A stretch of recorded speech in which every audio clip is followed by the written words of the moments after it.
Hi friends, இன்றைக்கி totally டிஃப்ரெண்ட்டான ஒரு ரெசிபி தாங்க.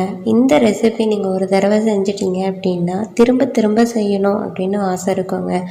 இந்த மாதிரி செஞ்சு கொடுக்கும்போது இட்லி வேண்டாம் அப்படின்னு போகிற குழந்தைங்க கூட விரும்பி சாப்பிடுங்க. எப்படி இது செய்யணும் அப்படிங்கிறதுக்கு என்னென்ன இன்க்ரீடியன்ட்ஸ் வேணும் அப்படிங்கிறதையும் வீடியோவில் போய் பார்க்கலாம். நம்ம இவ்வளோ கலர்ஃபுல்லான இட்லி ப்ரிப்பேர் பண்ணுறதுக்கு எந்த ஒரு ஃபுட் கலரும் ஆட் பண்ண போகிறதில்ல. எல்லாமே வெஜிடபிள்ஸ், ஒன்லி வெஜிடபிள்ஸ் மட்டும்தான்.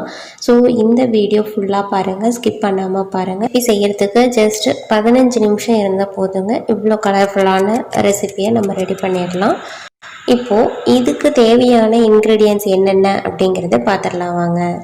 இப்போது இதில் இருக்க எல்லா இன்க்ரீடியன்ஸுமே நம்ம நார்மலாக கிச்சனில் யூஸ் பண்ணுற திங்ஸை தாங்க. இது இல்லாமல் நீங்கள் எக்ஸ்ட்ரா ஆட் பண்ணுறதுனாலும் ஆட் பண்ணிக்கலாம் இந்த வெஜிடபிள்ஸு. இப்போது நான் எடுத்துருக்கிறது பார்த்துட்டிங்கன்னா முட்டைக்கோஸ் கொஞ்சமாக எடுத்து பொடி பொடியாக நறுக்கி வச்சுருக்கேன். நெக்ஸ்ட் இன்க்ரீடியன்ஸில் நான் லீக்ஸ் எடுத்திருக்கேன். லீக்ஸ் பொதுவாக பிரியாணிக்கு தான் யூஸ் பண்ணுவாங்க. நான் வாசத்துக்காக இதில் யூஸ் பண்ணுறேன். அடுத்தது பெரிய வெங்காயம் 1, ஒரு உருளைக்கிழங்கு, ஒரு கேரட், அதுக்கப்புறம் தக்காளி கொஞ்சம், பச்சை மிளகாய் 4 எடுத்திருக்கேன். உங்கள் காரத்துக்கு ஏற்ற மாதிரி எடுத்துக்கோங்க. அடுத்தது பார்த்திங்கன்னா வரமிளகாய் தூள் கொஞ்சம், மஞ்சத்தூள், பெப்பர், அப்புறம் சுவைக்கு ஏற்ற மாதிரி உப்பு. இது எல்லாம் மிக்ஸ் பண்ணுறதுக்கு அரிசி மாவு எடுத்திருக்கேங்க. அரிசி மாவு இல்லை அப்படின்னா நீங்கள் இட்லிக்கு வச்சுருக்க மாவையை நீங்கள் மிக்ஸ் பண்ணிக்கலாம். இப்போ இந்த இன்க்ரீடியன்ஸை மட்டும் நம்ம மிக்ஸ் பண்ணி இட்லி ஊற்றி எடுக்க போகிறோம். இந்த இன்க்ரீடியன்ஸ் இல்லாமல் உங்களுக்கு வேணாம் அப்படின்னு நீங்கள் ஸ்கிப் பண்ணணும்னு நினச்சிங்க அப்படின்னா லீக்ஸை ஸ்கிப் பண்ணிக்கோங்க. பச்சை மிளகாவும் ஸ்கிப் பண்ணிக்கலாம். ஏன்னா குழந்தைங்களுக்கு காரம் வேண்டாம் அப்படின்னு நீங்கள் நினச்சிங்கன்னா பச்சை மிளகாய் ஸ்கிப் பண்ணிக்கலாம். அதே மாதிரியே இப்போது நம்ம கேரட் அதிகமாக சேர்த்திக்கிறோம் அப்படின்னா அது கலர்ஃபுல்லாக இருக்கும். எந்த ஃபுட்டுமே ரொம்ப கலர்ஃபுல்லாக காட்டுறது பார்த்திங்கன்னா கேரட் காட்டும். இந்த ட்ரை பவுடர்ஸில் நீங்கள் பெப்பர் வேணால் ஸ்கிப் பண்ணிக்கலாங்க. பெப்பர் கொஞ்சம் கார தூக்கலாக இருக்கும். ஸோ அதனால் பெப்பர் வேணால் நீங்கள் ஸ்கிப் பண்ணிக்கலாம்.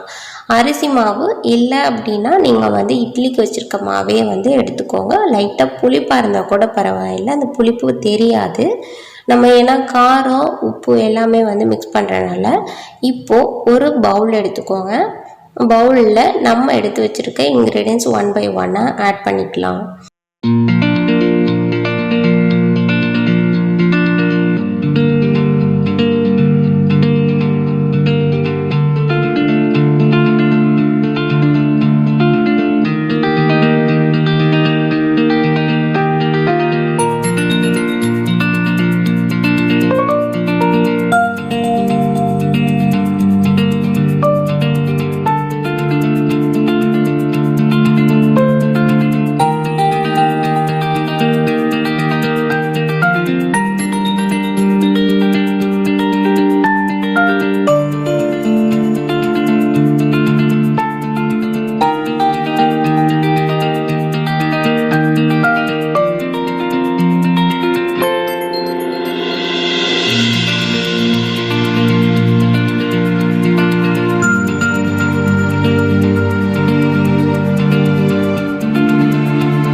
இதை நம்ம நல்லா கையில் பிசைஞ்சு எடுத்துக்கோங்க. தண்ணி எதுவுமே மிக்ஸ் பண்ண வேண்டாம். ஏன்னா இது வெஜிடபிள்ஸில் இருக்க அந்த லைட் வாட்டர்லேயே நல்லா சால்ட்டு பெப்பர் எல்லாம் மிக்ஸ் ஆகிக்கும். ஃபஸ்ட்டு ஃபுல்லாக எல்லாம் ஒன்றோட ஒன்று நல்லா பெரட்டி எடுத்துக்கோங்க. பெரட்டினதுக்கப்புறம் பார்த்தீங்க அப்படின்னா டோட்டலாக லைட்டாக மெல்ட் ஆன மாதிரி இருக்கும். இந்த மாதிரி ஸ்டேஜில் நீங்கள் எடுத்து வச்சுருக்க மாவை இதோடு சேர்த்திக்கோங்க. மாவு சேர்த்தி நல்லா கலக்கி விட்டுக்கோங்க. ஒன்றோட ஒன்று நல்லா மிக்ஸ் ஆகணும். மாவு பார்த்திங்கன்னா இப்போ ஊற்றும் போது ஒயிட் கலரில் இருக்குது. அது மிக்ஸ் ஆனதுக்கப்புறம் கலர் கொஞ்சம் சேஞ்ச் ஆகும். ஸ்பூன் எடுத்து நல்லா இதை மிக்ஸ் பண்ணிக்கோங்க. ஒன்றோட ஒன்று நல்லா மிக்ஸ் ஆகணும். நம்மளுக்கு கலக்கும் போது கொஞ்சம் கஷ்டமாக இருக்கும். பட் ஒன்றோட ஒன்று நல்லா மிக்ஸ் ஆனதுக்கப்புறம் பார்த்திங்க அப்படின்னா நார்மலாக நம்ம அரிசி மாவு எப்படி கலக்குவோம் அந்த மாதிரி பக்குவத்துக்கு வந்துடும்.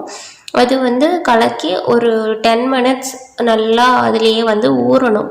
அதனோட வெஜிடபிள்ஸ் எல்லாமே வந்து ஒன்றோட ஒன்று நல்லா மிக்ஸ் ஆகி இந்த கன்சிஸ்டன்சி வர வரைக்கும் நீங்கள் கலக்கணும். கலக்கி ஒரு 10 மினிட்ஸ் நல்லா ஊறட்டும்னு க்ளோஸ் பண்ணி வச்சுடுங்க.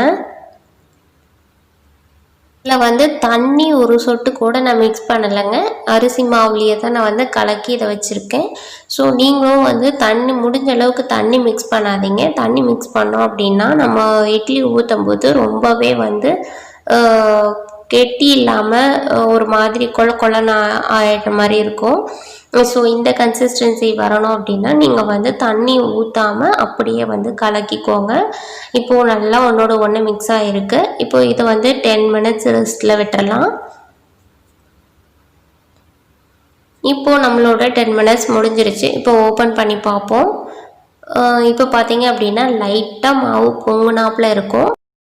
வந்து ஓப்பன் பண்ணி பார்க்கும்போதே வந்து வாசம் நல்லா இருக்குது. ஏன்னா இதில் லீக்ஸ் ஆட் பண்ணியிருக்கனால இந்த லீக்ஸோட வாசம் வந்து சூப்பராக இருக்குது. இப்போது வந்து கடாயில் கொஞ்சமாக தண்ணி ஊற்றி வச்சுக்கோங்க. இப்போ வந்து நம்ம இதை இட்லியாக தான் ஊற்றி எடுக்க போகிறோம். எங்கிட்ட வந்து துணி மெட்டீரியல் இது தான் இருக்குது. ஸோ நான் இதை தான் வந்து யூஸ் பண்ணிக்கிறேன். உங்ககிட்ட வேறு பாத்திரம் இருக்குது அப்படின்னா அதில் வந்து துணி யூஸ் பண்ணாமல் டைரெக்டாக யூஸ் பண்ணுற மாதிரி இருக்குன்னா லைட்டாக கொஞ்சமாக நெய் தடவி ஊற்றுங்க. இன்னுமே வந்து சூப்பராக இருக்கும். இப்போ வந்து இது லைட்டாக மிக்ஸ் பண்ணிக்கோங்க. நம்ம தண்ணி அதிகம் ஊற்றாதனால கொஞ்சம் வெஜிடபிள்ஸ் எல்லாம் வந்து அந்த மாவுல இருக்க தண்ணியெல்லாம் உறிஞ்சிச்சு. ஸோ இப்போ பார்த்தீங்கன்னா இந்த கன்சிஸ்டன்சியில் இருந்தால் கரெக்டாக இருக்கும். இப்போ நம்ம வந்து இதை பேக் பண்ண வச்சிடலாம்.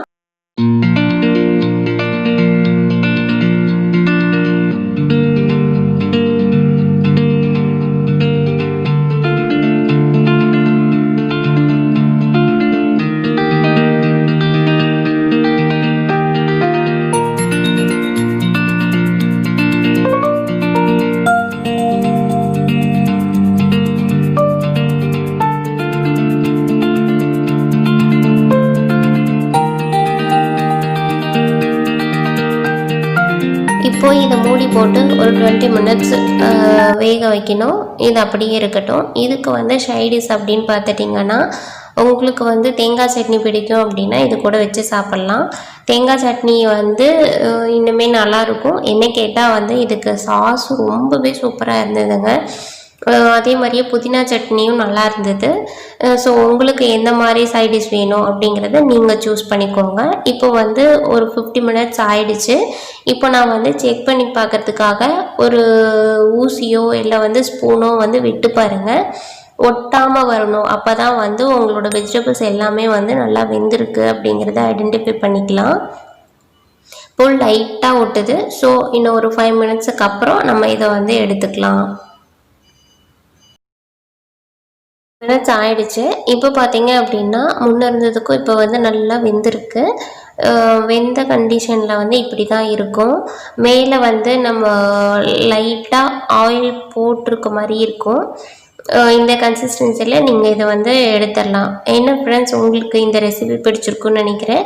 நீங்களும் இந்த ரெசிபியை வீட்டில் ட்ரை பண்ணி பாருங்கள். ட்ரை பண்ணி பார்த்துட்டு எப்படி இருக்குது அப்படிங்கிறத வந்து மறக்காமல் என்னோட ஷேர் பண்ணிக்கோங்க.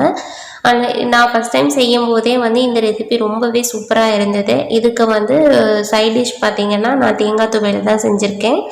நீங்கள் தேங்காய் துவையலுக்கு பதிலாக சாஸ் தொட்டு சாப்பிடுங்க. சாஸில் இன்னுமே வந்து ரொம்பவே சுவையாக இருந்தது. இந்த வீடியோ பிடிச்சிருந்தா லைக் பண்ணுங்கள், ஷேர் பண்ணுங்கள். எங்களுக்கு இந்த மாதிரி ரெசிபி செஞ்சு கொடுங்க. ரொம்பவே விரும்பி சாப்பிடுவாங்க. அவங்களுக்கு ரொம்பவும் ஹெல்த்தியான ஃபுட்டுன்னு கூட சொல்லலாம். நார்மலாக இட்லி அப்படின்னாவே ரொம்ப ஹெல்த்தி. இந்த மாதிரி செஞ்சு கொடுத்தீங்க அப்படின்னா இன்னுமே ரொம்ப ஹெல்த்திங்க. ஒரு இட்லி சாப்பிட்டாங்க அப்படின்னா அவங்களுக்கு தேவையான எல்லா சத்துக்களுமே அவங்களுக்கு கிடைக்கும். நீங்கள் நம்ம சேனல் முறையாக பார்க்குறீங்க அப்படின்னா Ramya Tamil YouTube channel subscribe பண்ணிக்கோங்க. கூடவே பெல் சிம்பிளாக ஆன் பண்ணிக்கோங்க. அடுத்ததான் நான் என்ன வீடியோ போடுறேன் அப்படிங்கிற நோட்டிஃபிகேஷன் உங்களுக்கு வந்து சேரும். இந்த வீடியோ பிடிச்சிருந்தா மறக்காமல் லைக் கொடுங்க, கமெண்ட் பண்ணுங்கள். தேங்க்யூ ஃபார் வாட்சிங்.